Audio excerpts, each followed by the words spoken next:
আসসালামু আলাইকুম। আজকে আমরা এইচএসসির উদ্ভিদ বিজ্ঞান বইয়ের চ্যাপ্টার 1 কোষ ও এর গঠন এই চ্যাপ্টারটি পড়ব। তো আমি হচ্ছে এই চ্যাপ্টারটি তোমাদের জন্য এমনভাবে ডিজাইন করেছি যেন এই চ্যাপ্টারটি আমার সাথে যদি তোমরা পড়ো তাহলে এই চ্যাপ্টার থেকে আসা ভার্সিটি অ্যাডমিশন কোশ্চেন, তারপর হচ্ছে মেডিকেল অ্যাডমিশন টেস্টের জন্য কোশ্চেন এবং হচ্ছে এইচএসসির সিকিউ এবং এমসিকিউ সব কিছু মোটামুটি আশা করছি আমি কভার করতে পারবো ইনশাল্লাহ। সো চলো কথা না বাড়িয়ে কাজটা শুরু করি। বিসমিল্লাহির রহমানির রহিম। তো প্রথমেই আমরা যদি বলি যে এই যে চ্যাপ্টারটা রয়েছে, এই চ্যাপ্টারের শুরুতেই আমরা হচ্ছে দুইজন হুকের নাম জানতে পারবো। ঠিক আছে, দুইজন হুক রয়েছে, দুইজন হুক। প্রথম জনের নাম হচ্ছে রবার্ট হুক। ঠিক আছে, আমরা সবাই জানি ওনার নাম রবার্ট হুক। এবং দ্বিতীয় জন রয়েছে হচ্ছে Leeuwenhoek, Antonie van Leeuwenhoek. ঠিক আছে, লিউয়েন হুক। এই প্রথম জন রবার্ট হুক তিনি হচ্ছে মৃত কোষ দেখেন, প্রথম মৃত কোষ দেখেন। এবং যিনি লিউয়েন হুক আছেন তিনি সর্বপ্রথম জীবিত কোষ দেখেন। অর্থাৎ যদি বলা হয় যে সর্বপ্রথম জীবিত কোষ কে দেখেছে তাহলে আনসার হবে হচ্ছে লিউয়েন হুক। এবং সর্বপ্রথম কোষ কে দেখেছেন কিংবা মৃত কোষ কে দেখেন, আনসার হবে রবার্ট হুক। ঠিক আছে, আচ্ছা এবার আমরা যদি একটু আলোকপাত করি সেটা হচ্ছে কোষবিদ্যার জনককে। ঠিক আছে, সো কোষবিদ্যার জনককে। ঠিক আছে, কোষবিদ্যার জনক।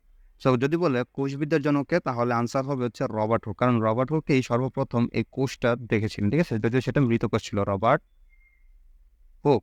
ঠিক আছে, এবং যদি বলে যে আধুনিক কোষবিদ্যার জনককে, যদি বলে আধুনিক কোষবিদ্যার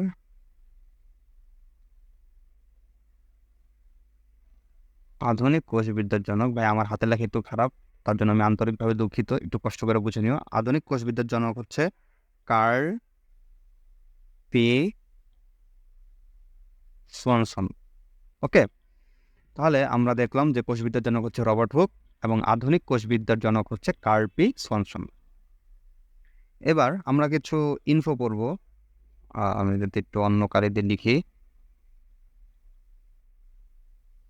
ঠিক আছে, সো কিছু হচ্ছে ইনফো পড়ব। Info for MCQ. আগেরগুলো এমসিকিউর জন্য ছিল, বাট এগুলো হচ্ছে আমি আলাদা করে একটু ডিফাইন করতেছি, তো এগুলো পড়তে পারো। সেটা হচ্ছে যে ইলেকট্রন আণুবীক্ষণিক যন্ত্র, আণুবীক্ষণিক যন্ত্র এর আবিষ্কারক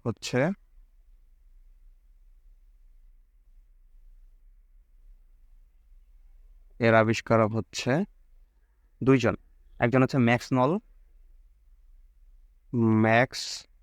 নল এবং আরেকজন হচ্ছে আর্নেস্ট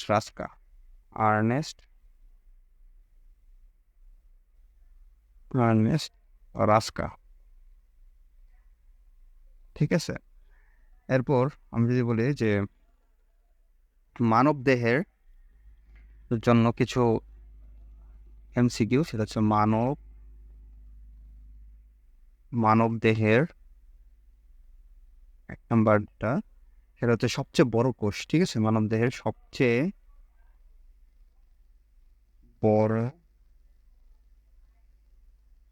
বড় কোষ হচ্ছে ডিম্বাণু।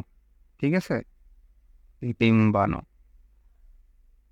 সবচেয়ে ছোট কোষ হচ্ছে অণুচক্রিকা। চক্রিকা। এবং 3 নম্বরটা যদি আমি এখানে লিখি সেটা হচ্ছে সবচেয়ে লম্বা কোষ হচ্ছে মোটর নিউরন কোষ বা নিউরন কোষ। নিউরন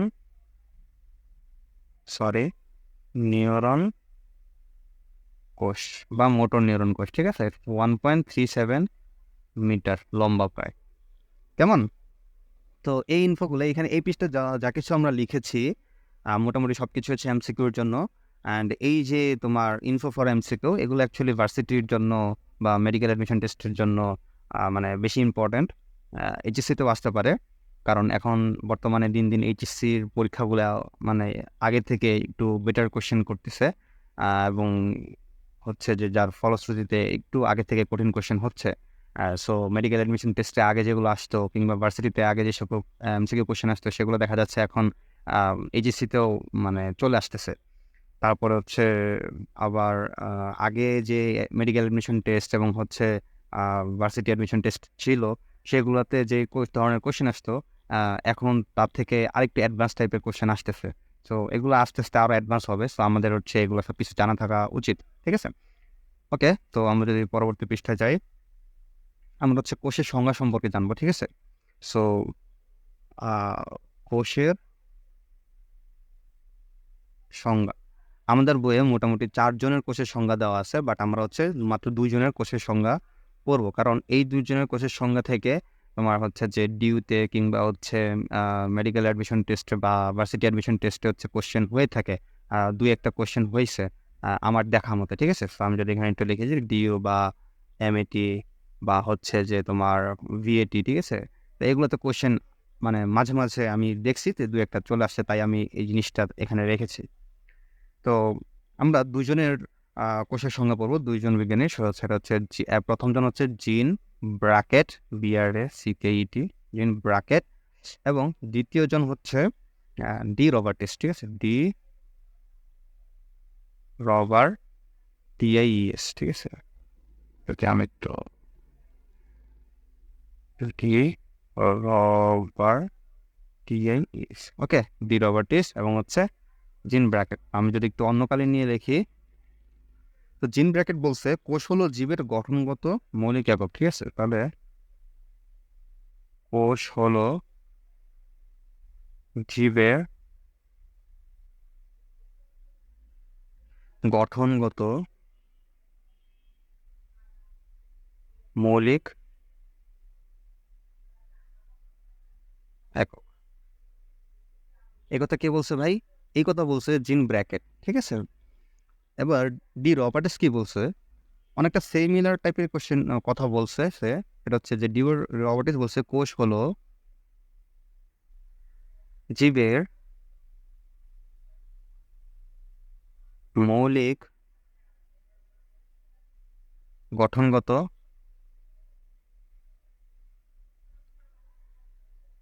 ও কার্যগত একক, ঠিক আছে? তো এই দুটো কোশ্চেন ভাই এই যে এইচএসসিতে তোমার হচ্ছে কম মার্কের কোশ্চেন আসতে পারে, ঠিক আছে, সংজ্ঞা হিসাবে, বুঝতে পারছো? সো তাই আমার মতে এই দুইটা সংজ্ঞা পড়ে নেওয়া ভালো। এবার আমরা কোষতত্ত্ব সম্পর্কে জানবো, ঠিক আছে? তো কোষতত্ত্ব, কোষ তত্ত্ব।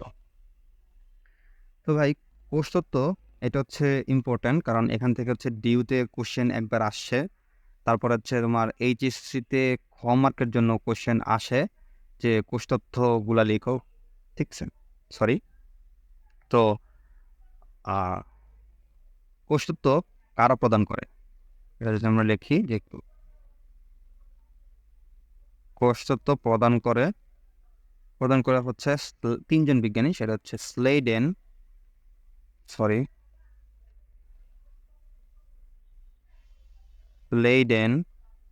তারপর হচ্ছে থিওডর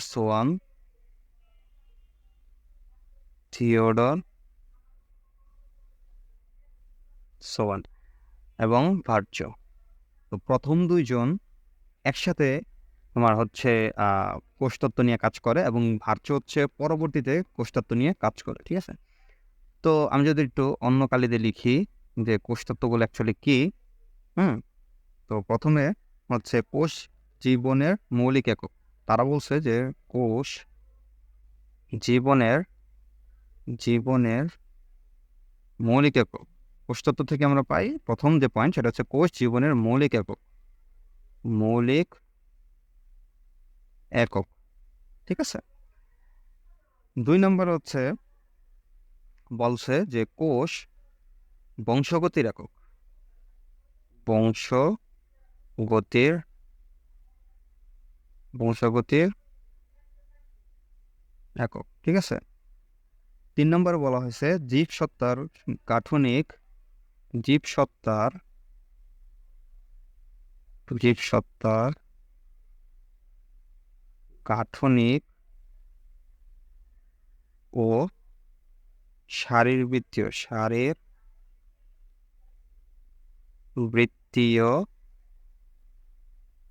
একক। ঠিক আছে ভাই। এবং লাস্টের যে পয়েন্টটা সেটা হচ্ছে বলছে যে পূর্ব সৃষ্ট কোষ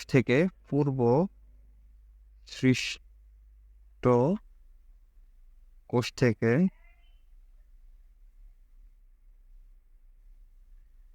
নতুন কোষের সৃষ্টি। ঠিক আছে, সরি, নতুন কোষের সৃষ্টি। ঠিক আছে।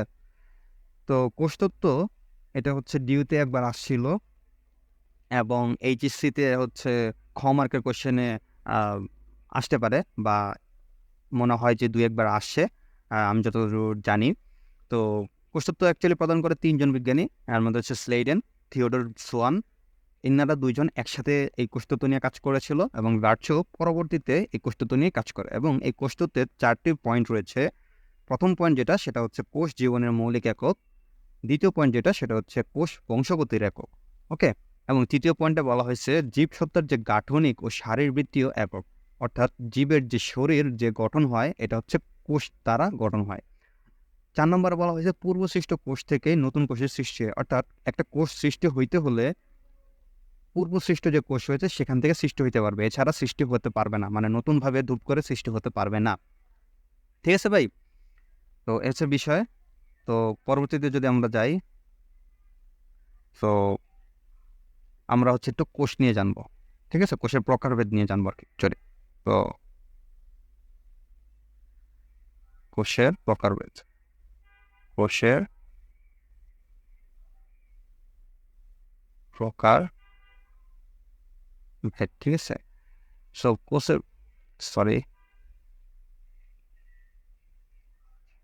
কোষের প্রকারভেদ হচ্ছে আমরা 2 ভাবে বের করতে পারি।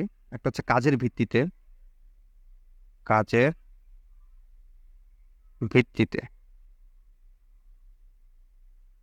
এবং আরেকটা হচ্ছে নিউক্লিয়াসের ভিত্তিতে। ঠিক আছে, নিউক্লিয়াসের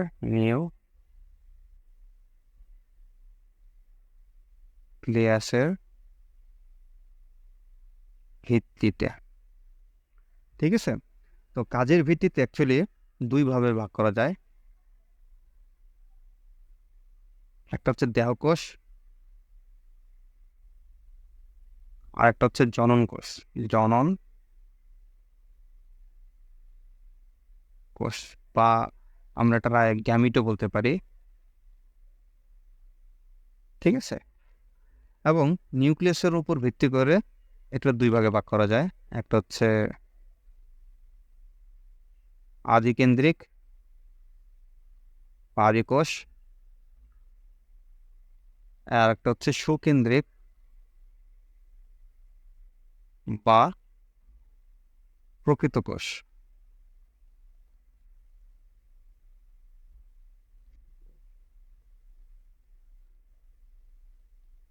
ঠিক আছে। তো দেহকোষ অ্যাকচুয়ালি কোনগুলা? দেহকোষ হচ্ছে উদ্ভিদের ক্ষেত্রে মূল, তারপর হচ্ছে যে কাণ্ড, পাতার কোষ, ঠিক আছে, পাতার কোষ ইত্যাদি। প্রাণীর জন্য হচ্ছে স্নায়ুকোষ, তারপর হচ্ছে রক্তকণিকা,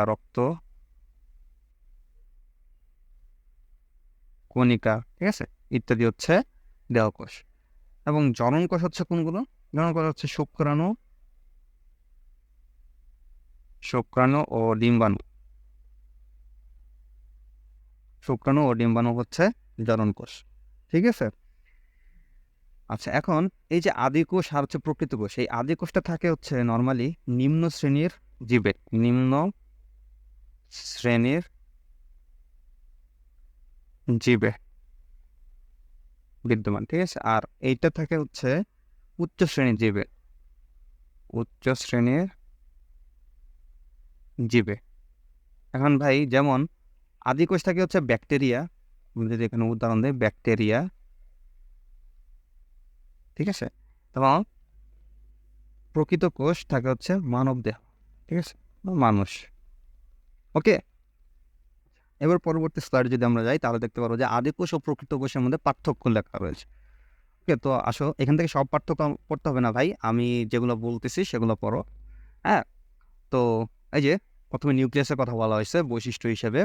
তো আদিকোষের নিউক্লিয়াসটা অগঠিত, মানে সুগঠিত নয়, কিন্তু প্রকৃত কোষে সুগঠিত, ঠিক আছে। এবং এখানে একটা বিষয় উল্লেখ করে যেটা, সেটা হচ্ছে যে আবরণী ঝিল্লি মানে হচ্ছে আবরণী পর্দা থাকে না, ঝিল্লি মানে হচ্ছে পর্দা, ঠিক আছে।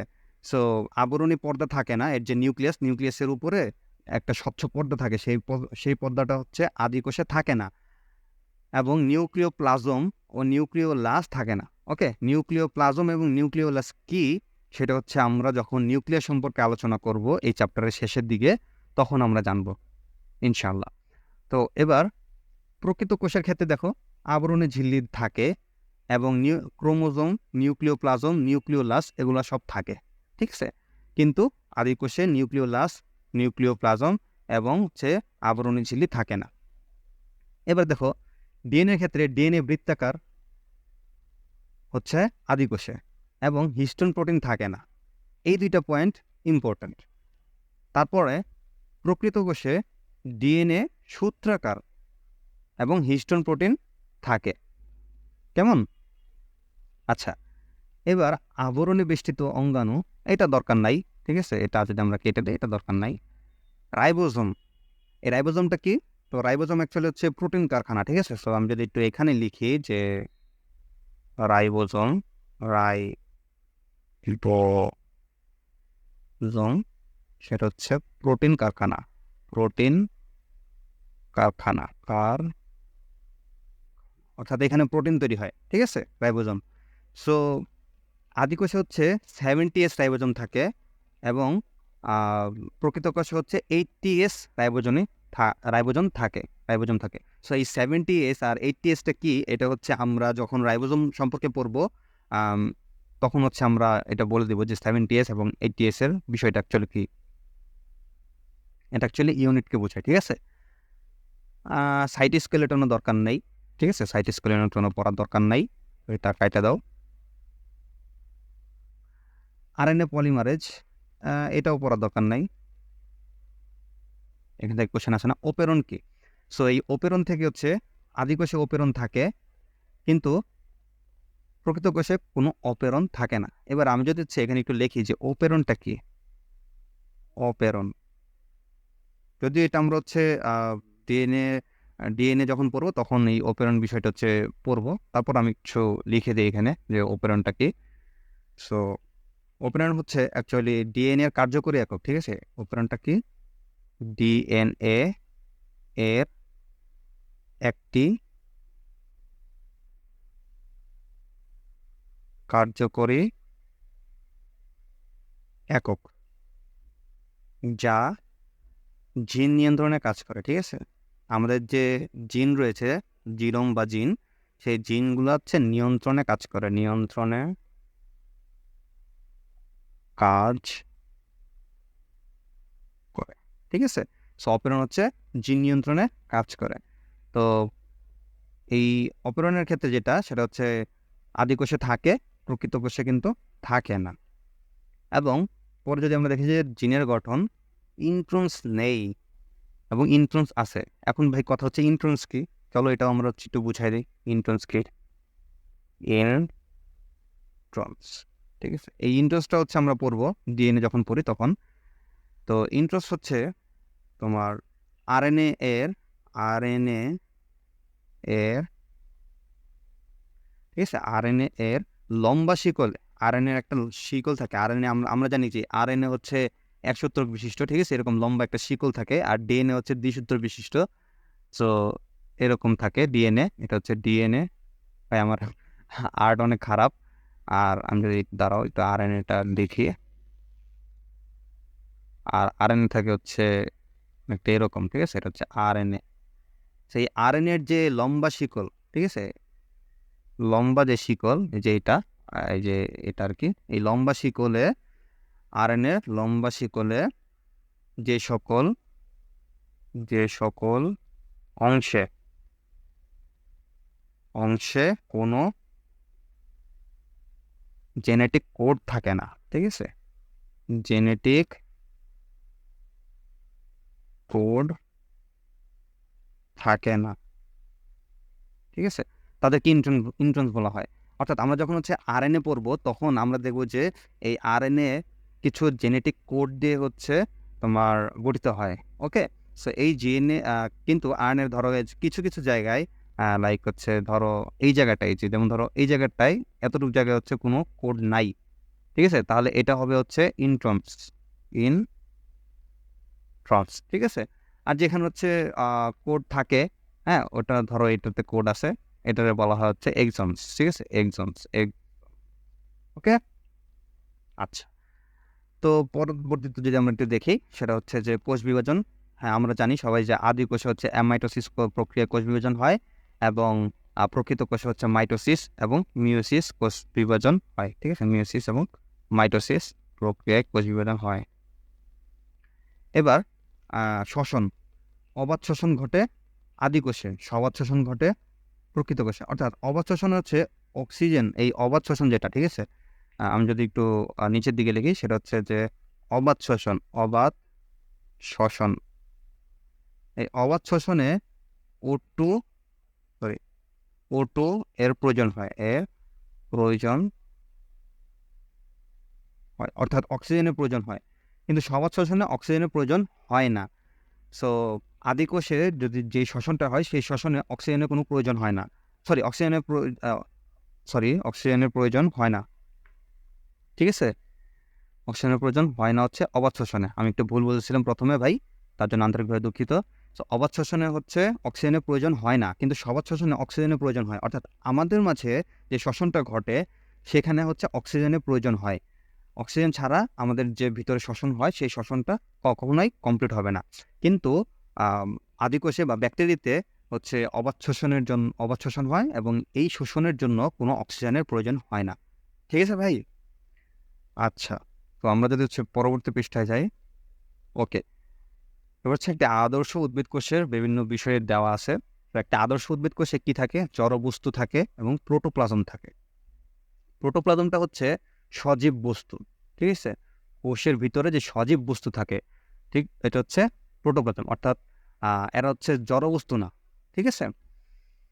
এবং জড়বস্তুতে থাকে হচ্ছে জড় পদার্থ। তো জড়বস্তুর মাঝে হচ্ছে কোষ প্রাচীর রয়েছে, এটা নিয়ে আমরা বিস্তারিত পড়ব নেক্সট ক্লাস ইনশাআল্লাহ। এবং কোষস্থ নির্জীব বস্তু রয়েছে।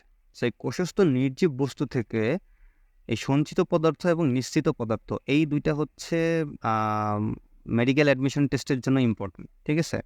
সো আমি যদি হচ্ছে এই দুইটাকে একটু সহজ করে আপনাদেরকে বলতে চাই, সেটা হচ্ছে সিপিএল, সঞ্চিত পদার্থ হচ্ছে সিপিএল, এবং নিশ্চিত পদার্থ এটা আমরা মনে রাখতে পারি হচ্ছে হাইপেন দিয়ে, ঠিক আছে,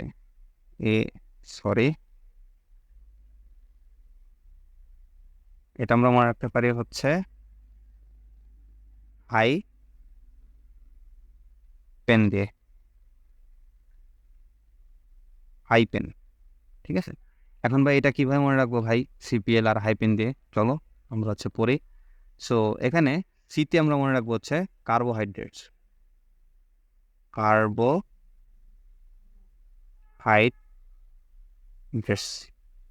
সরি ভাই, আমার হাতের লেখা পুরো অবস্থা খারাপ হয়ে গেছে। ওকে, কার্বোহাইড্রেটস। পিতে আমরা মনে রাখতে পারি সেটা হচ্ছে প্রোটিন, এবং এলতে আমরা মনে রাখতে পারি সেটা হচ্ছে লিপিড, ঠিক আছে। আচ্ছা, এবার নিশ্চিত পদার্থের ক্ষেত্রে হাইপেন, এই যদি আমরা মনে রাখবো হচ্ছে হরমোন, আইতে কিছু নাই, আই হচ্ছে দুধবাদ এখানে, ঠিক, আই হচ্ছে এখানে দুধবাদ। সো পিতে আমরা মনে রাখবো হচ্ছে পিগমেন্ট, মেন্ট। ইতে আমরা মনে রাখতে পারি হচ্ছে এনজাইম, এনজাইম। এবং এনেতে আমরা মনে রাখতে পারি হচ্ছে নেকটার, নেকটার হচ্ছে মধু, ঠিক আছে, নেকটার। তো এগুলো হচ্ছে নিশ্চিত পদার্থ। অর্থাৎ একটি উদ্ভিদ কোষ এর যে জড়বস্তু রয়েছে সেই জড়বস্তুর মাঝে, আর সেই জড়বস্তুগুলো অ্যাকচুয়ালি জড় পদার্থগুলা এই যে 1 2 3 4টা, ঠিক আছে, এই হাইপেনের যে 4টা বিষয় আছে, হরমোন, পিগমেন্ট, এনজাইম, নেকটার, এগুলা হচ্ছে, এবং এছাড়া আরও কিছু বিষয় তারা হচ্ছে যে নিঃসরণ করে এবং কিছু পদার্থ হচ্ছে সঞ্চিত করে, সেটা হচ্ছে কার্বোহাইড্রেটস, প্রোটিন এবং লিপিড, এগুলো হচ্ছে তারা সঞ্চিত করে, ঠিক আছে। বর্জ্য পদার্থ পড়ার কোনো প্রয়োজন নাই, সো আমি এটাকে হচ্ছে একটু কেটে দেই, ঠিক আছে। এটা হচ্ছে কোনো প্রয়োজন নাই, এটা পড়ার কোনো প্রয়োজন নাই। এবার আসি প্রোটোপ্লাজম। সো প্রোটোপ্লাজম হচ্ছে 3টা ভাগ রয়েছে, একটা হচ্ছে কোষ ঝিল্লি, একটা হচ্ছে সাইটোপ্লাজম, একটা হচ্ছে নিউক্লিয়াস, ঠিক আছে। সো সাইটোপ্লাজমের হচ্ছে আবার 2টা অঙ্গাণু আছে, একটা হচ্ছে সাইটোমাতৃকা বা সাইটোসোল বলা হয়, আর একটা হচ্ছে বিভিন্ন অঙ্গাণু। তো এই সাইটোপ্লাজমের অঙ্গাণু হচ্ছে 2 ভাগে বিভক্ত, একটা হচ্ছে ঝিল্লিবদ্ধ, একটা হচ্ছে ঝিল্লিবিহীন, ঠিক আছে। তো আমি যদি এই যে ঝিল্লিবদ্ধ যে অঙ্গাণু রয়েছে, এই অঙ্গাণুগুলো হচ্ছে একটু সহজ করে বলার চেষ্টা করি, সেটা হচ্ছে ঝিল্লিবদ্ধ অঙ্গাণু, ঝিল্লিবদ্ধ অঙ্গাণু, ঠিক আছে, ঝিল্লিবদ্ধ অঙ্গাণু। এটা আমরা এভাবে বলতে পারি, সেটা হচ্ছে মা এর, ঠিক আছে, মা এর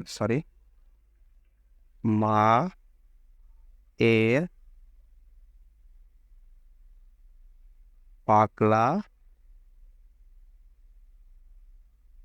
সরি দূরে হয়ে গেছে একটু, মায়ের পাগলা ভেড়া।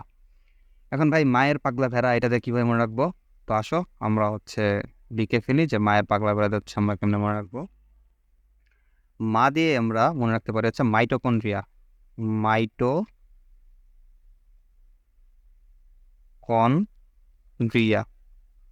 এই ই আর এটা দিয়ে মনে রাখতে পারি হচ্ছে এন্ডোপ্লাজমিক রেটিকুলাম, এন্ডোপ্লাজমিক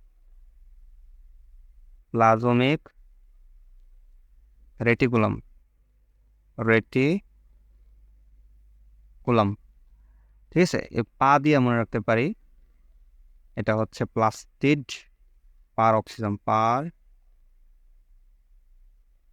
অক্সিজম ও প্লাস্টিড, প্লাস্টিড, ঠিক আছে। গতে আমরা মনে রাখতে পারি এটা হচ্ছে গলজি বডি, গলগি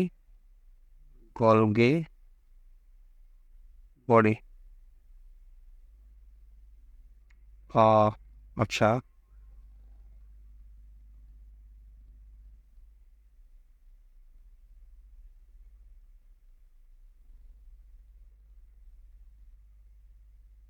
ঠিক আছে। সো এবার হচ্ছে লতে আমরা মনে রাখতে পারি, এই লতে আমরা মনে রাখতে পারি হচ্ছে লাইসোজোম, লাইসোজোম। এবং এই যে এই ভ্যাতে আমরা মনে রাখতে পারি হচ্ছে আমার ভ্যাকিউল, ঠিক আছে। সো এবং হচ্ছে ভেসিকল, ভ্যাকিউল ও ভেসিকল। সো মায়ের পাগলা ভেড়া এখান থেকে আমরা মনে রাখতে পারতেছি, মা থেকে মাইটোকন্ড্রিয়া, ইয়ার থেকে হচ্ছে এন্ডোপ্লাজমিক রেটিকুলাম, পা থেকে হচ্ছে পার অক্সিজম ও প্লাস্টিড, গ থেকে হচ্ছে গলগি বডি, এবং না থেকে হচ্ছে লাইসোজোম, এবং ভেড়া থেকে হচ্ছে ভ্যাকিউল ও ভেসিকল, ঠিক আছে। তো এইভাবে হচ্ছে আমরা মনে রাখতে পারি। তো আজকে মোটামুটি ক্লাস এই পর্যন্তই। আমরা চ্যাপ্টারের প্রথম অংশ কোষ নিয়ে এর বিষয়াদি হচ্ছে আমরা জেনে ফেলেছি। So thank you for watching, ঠিক আছে। সো সবাই হচ্ছে কষ্ট করে একটু লাইক এবং সাবস্ক্রাইব করেন। দেখা হচ্ছে নেক্সট ভিডিওতে ইনশাআল্লাহ। আসসালামু আলাইকুম।